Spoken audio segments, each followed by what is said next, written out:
Bem-vindos a esta série de apresentações. O meu nome é Cameron Schofield. Gostaria de compartilhar com vocês uma série de apresentações que ajudarão a responder a algumas das perguntas que tem sobre a vossa salvação. Este primeiro vídeo, o que estão a ver agora, é apenas uma breve introdução, uma curta reflexão da minha experiência pessoal. Não é necessário que veja este vídeo. E se quiser, pode passar à frente para o primeiro vídeo da série intitulada Nossa Grande Necessidade. É muito provável que nunca tenha ouvido estas coisas antes. Mas, por favor, não tenha medo. São verdades da palavra de Deus que irão prepará-lo para a segunda vinda de Cristo e permitir que você sobreviva a todas as experiências que devemos enfrentar antes desse tempo. Satanás não quer que estejamos prontos, e por isso tem trabalhado muito para manter estas verdades maravilhosas longe de nós. Ele quer que permaneçamos em nosso estado mental confuso em relação à nossa salvação, ou em nossa condição laodiceana, pensando que estamos bem quando definitivamente não estamos. Muitos cristãos têm medo do futuro. Eles temem o tempo de angústia que se aproxima rapidamente. Eles temem o julgamento e a segunda vinda de Cristo, quando Ele recompensará cada homem de acordo com as suas próprias obras. Eles olham para suas vidas, a fraqueza de sua fé e o grande padrão de moralidade que Deus deu a todos os homens e tremem em sua confusão sobre como podem ser salvos. Muitos ministérios parecem querer pregar tudo ou mais, menos a mensagem de salvação. Eles têm como certo que as pessoas sabem como ser salvas e então se concentram em assuntos como profecia, doutrina, história da igreja e saúde. Mas descobri que eles estão cometendo um grande erro. A maioria das pessoas não sabe como ser salva. Assuntos como profecia, doutrina e saúde têm seu lugar, mas não são o evangelho da salvação. E podem ser uma distração das coisas mais importantes. A profecia, por exemplo, mostra-nos onde estamos na história da Terra, que o fim está muito próximo e que precisamos nos preparar, mas não nos diz como nos preparar para isso. Falei com muitas pessoas que ouviram a pregação de profecias por muitos anos e os achei absolutamente apavorados com o futuro, porque não sabem como estar preparados para o que sabem que está por vir. Tenho a forte convicção de que é hora de definirmos corretamente nossas prioridades. É hora de dar as respostas às perguntas que todos nós precisamos responder, que nossos corações clamam. E é por isso que preparei essas apresentações. Quero compartilhar com vocês as respostas que encontrei. Antes de ouvir cada apresentação, peço que faça uma pequena oração e também quando terminar,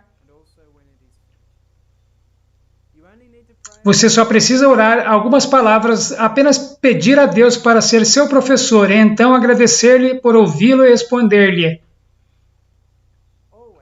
Sempre deixe ser uma oração que vem do seu coração. Nesta série de estudos vou explicar como nossa salvação vem a nós e como pode se tornar nossa. Nossos estudos serão simples e claros, pela graça de Deus.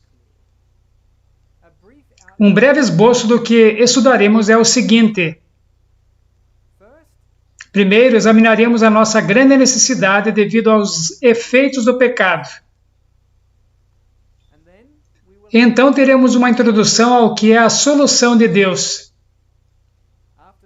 Depois disso, vamos olhar para a vinda de Cristo e ver o quão perto Ele chegou da nossa própria experiência. e veremos como a solução de Deus para nós é exemplificada em sua vida.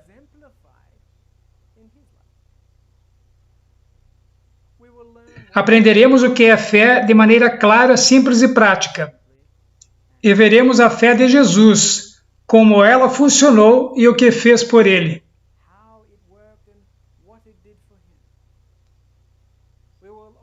Também passaremos 1 ou 2 estudos extras investigando a fé em um sentido prático. Então começaremos a investigar como é que a solução de Deus para a nossa grande necessidade chega até nós através de Cristo. E nesses estudos descobriremos o quanto Jesus realmente é um Salvador pessoal. Podemos ter alguns estudos extras como o Senhor impressiona, mas essa será a nossa orientação básica. E se possível, eu gostaria de continuar a gravar ainda mais vídeos, mantendo essa série a crescer para podermos aprofundar cada vez mais a palavra de Deus. Ou se houver áreas que precisarão ser esclarecidas, podemos passar mais tempo também.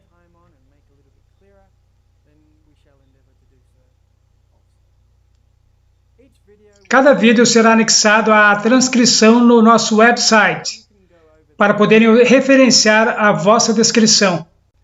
Mas antes de começar nossos estudos, gostaria primeiro de compartilhar com vocês um pouco da minha experiência.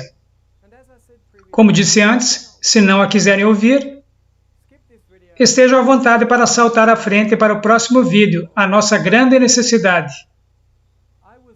Eu cresci na denominação adventista do sétimo dia. Aprendi as histórias da Bíblia, li todas as histórias do tio Arthur antes de dormir, estudei as profecias e a história do movimento adventista, mas nunca realmente aprendi sobre a salvação. Sim, ouvi dizer que Deus amou o mundo de tal maneira que deu seu Filho unigênito, para que todo aquele que nele crê não pereça, mas tenha vida eterna. Mas o que isso significava?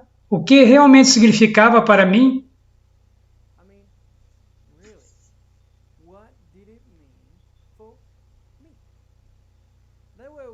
Palavras maravilhosas, mas o que significavam em um sentido prático, real? De uma forma que me ajudasse nas minhas lutas diárias e me ajudasse a preparar-me para o céu? Na minha adolescência, mudei para um estilo de vida mais liberal. Comecei a ouvir heavy metal e assistir filmes de terror. Quando tirei a minha carteira de motorista, desrespeitei todas as leis de trânsito. E quando tive uma namorada, quebrei todas essas regras também. Não pensei muito sobre a minha salvação. Eu não precisava. Jesus morreu por mim, certo? E também pensei, eu sou membro batizado da igreja e dou o meu dízimo. Bem, era o que eu pensava. Eu pensava que estaria tudo bem por fazer estas coisas. Um dia, eu penso que tinha cerca de 20 anos de idade, eu estava a caminhar com um amigo e ele virou-se para mim e disse, Cameron, você não vai para o céu. Eu fiquei chocado com o que ele tinha dito e altamente ofendido. E respondi, como? Ele disse, estou falando sério, tu adoras carros velozes, mas não há carros velozes no céu. Tu adoras ouvir rock and roll, mas não há rock and roll no céu. Quando Jesus vier, ele não vai apenas estalar os dedos e de repente você vai odiar todas essas coisas e amar as coisas do céu. Deus não é assim. Ele nunca força ninguém. Então ele não vai levar-te para lá porque tu não serás feliz lá.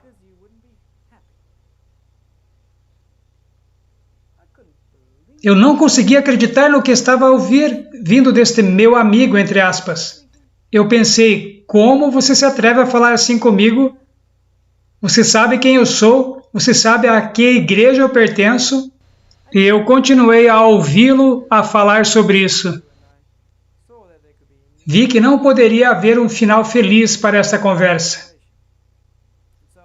Então eu orei a Deus e disse, Deus, podes me dar algo para dizer a este jovem para confortá-lo? porque ele está a assustar-se a si mesmo ao ponto de não ir para o céu. Continuamos a andar e meu amigo continua a falar. E nenhum pensamento novo veio à minha cabeça. Tudo o que o meu amigo disse fazia todo sentido, mas eu não queria acreditar. Mais tarde, naquela noite, sentei-me e perguntei para mim mesmo: por que Deus não me deu qualquer resposta que eu pudesse dar ao meu amigo para confortá-lo? E cheguei a duas conclusões. Ou eu não tinha um relacionamento próximo o suficiente com Deus para que ele pudesse falar através de mim, ou o meu amigo estava certo. Então eu fui e desenterrei a minha Bíblia de onde estava guardada, tirei o pó e abri na história do jovem rico, onde Cristo diz a ele para dar tudo o que ele tem aos pobres e segui-lo. Ouch! Aquilo doeu. Olhei para a minha grande televisão que eu tinha recentemente comprado e o meu aparelho de som surround. Olhei para a minha consola de videogames, PlayStation e todos os meus jogos. Olhei para os CDs da minha música heavy metal e todos os filmes em DVD que eu tinha. E então olhei para a Bíblia. Confesso que naquela época não foi uma decisão difícil. Fechei a Bíblia, guardei-a e liguei o PlayStation para jogar alguns jogos.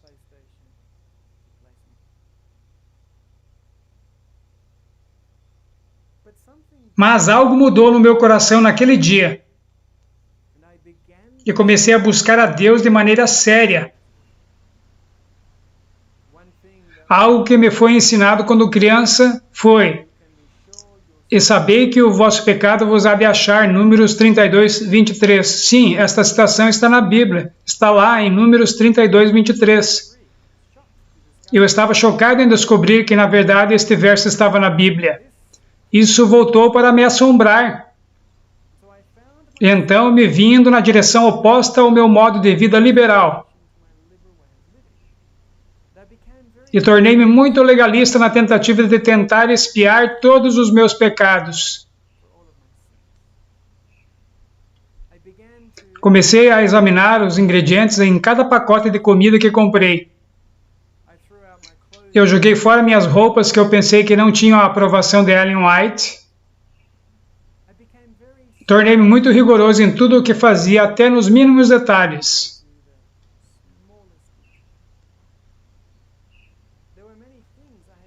Havia muitas coisas que eu tinha feito na minha vida que não agradavam a Deus. Então pensei que agora poderia fazer muitas coisas para agradá-lo. Pensei que se fizesse todas estas coisas boas, seria bom o suficiente para ir para o céu. Vou preparar-me para o céu, aprendendo a amar as coisas do céu agora, para que não fosse um choque para mim se Deus me levasse para lá. E pior ainda, pensei que também poderia ajudar as pessoas ao meu redor a se prepararem para o céu, dizendo-lhes o que deveriam fazer e o que não deveriam fazer. Tudo parecia tão bom, mas tornei-me um fariseu hipócrita e condenei todos ao meu redor.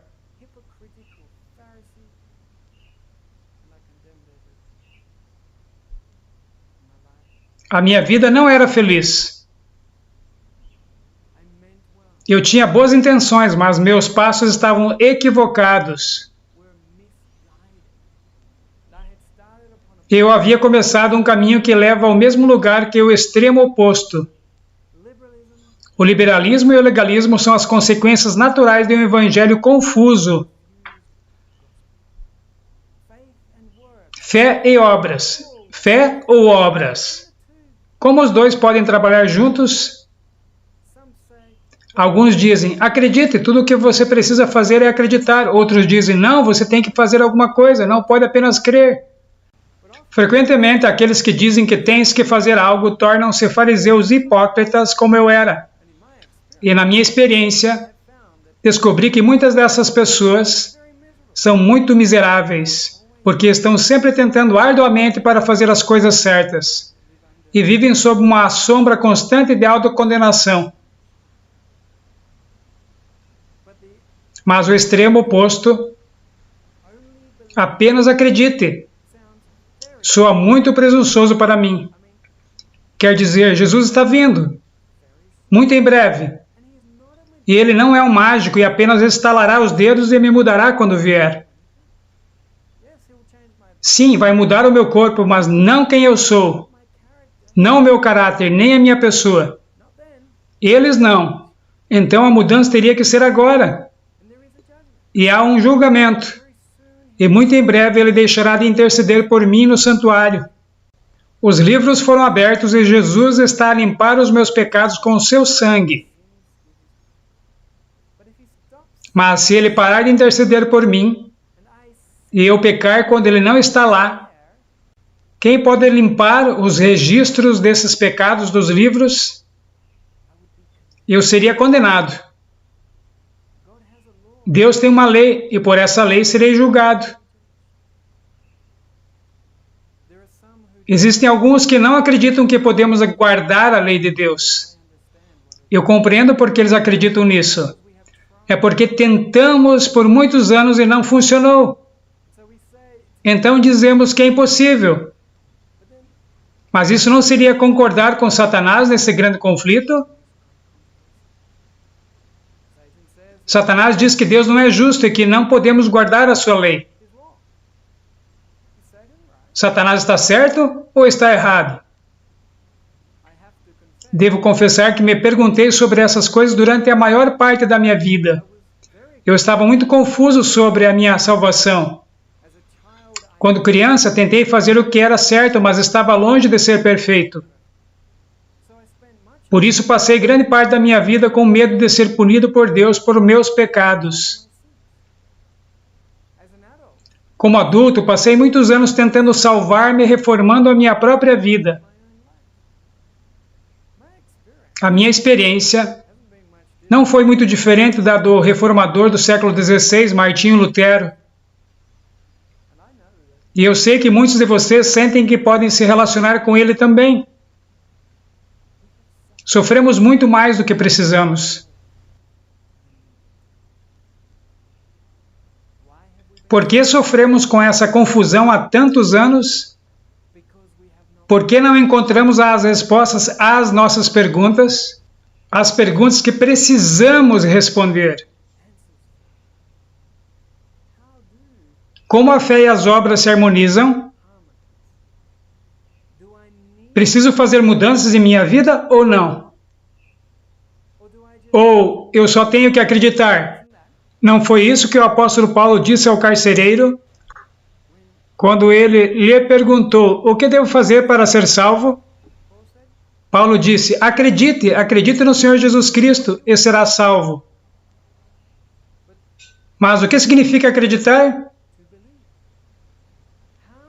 Como eu acredito? Em que eu acredito?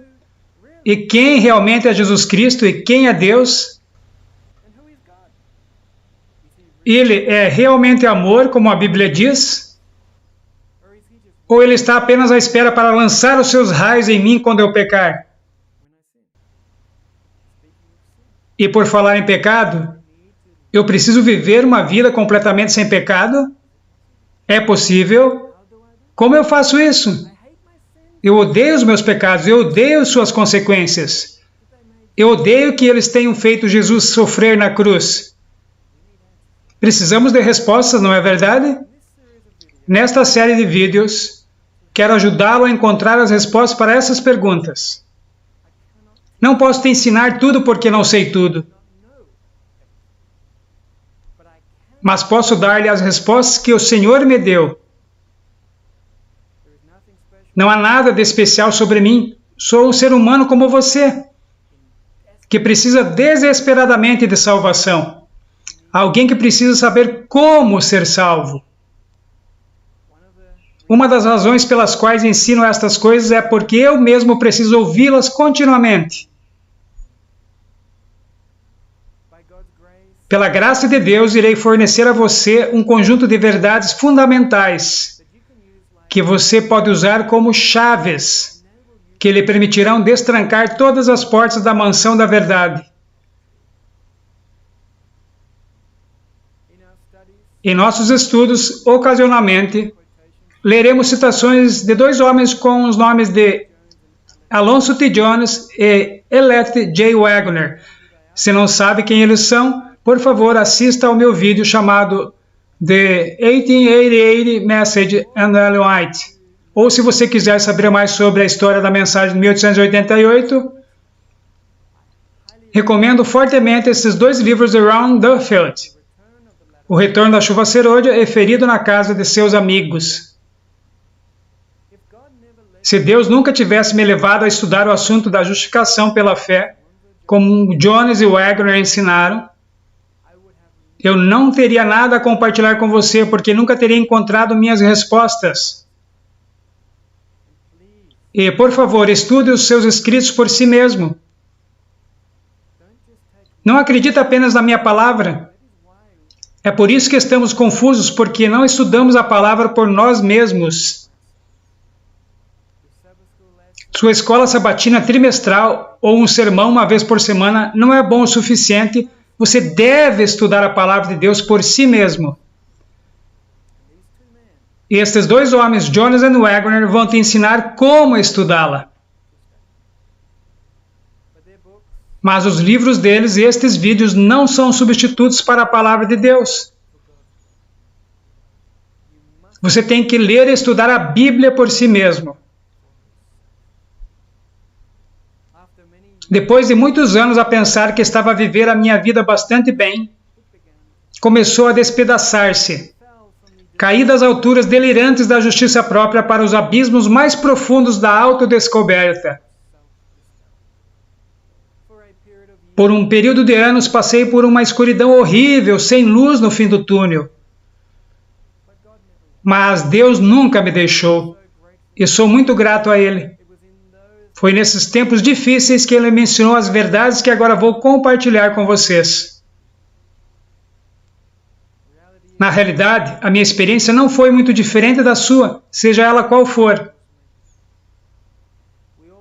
Todos nós vivemos neste mundo de pecado. Todos nós vivemos nesta humanidade pecadora. E enquanto sorrimos e fazemos o nosso melhor para viver o melhor que podemos, sonhamos com tempos melhores e com um lugar melhor. E queremos que isso aconteça rapidamente. No entanto, estamos com medo, porque não estamos prontos. E não sabemos como nos preparar. Nós temos tentado. Mas se formos honestos conosco e com Deus, o que quer que tenhamos feito não está a funcionar. Alguma coisa está a faltar do nosso Evangelho. Que Deus tenha misericórdia de nós e nos dê o seu Espírito Santo para nos ensinar o seu verdadeiro Evangelho, para que possamos aprender das coisas que mais necessitamos saber. Espero que me acompanhe nesta jornada de descoberta. Que Deus te abençoe. Amém.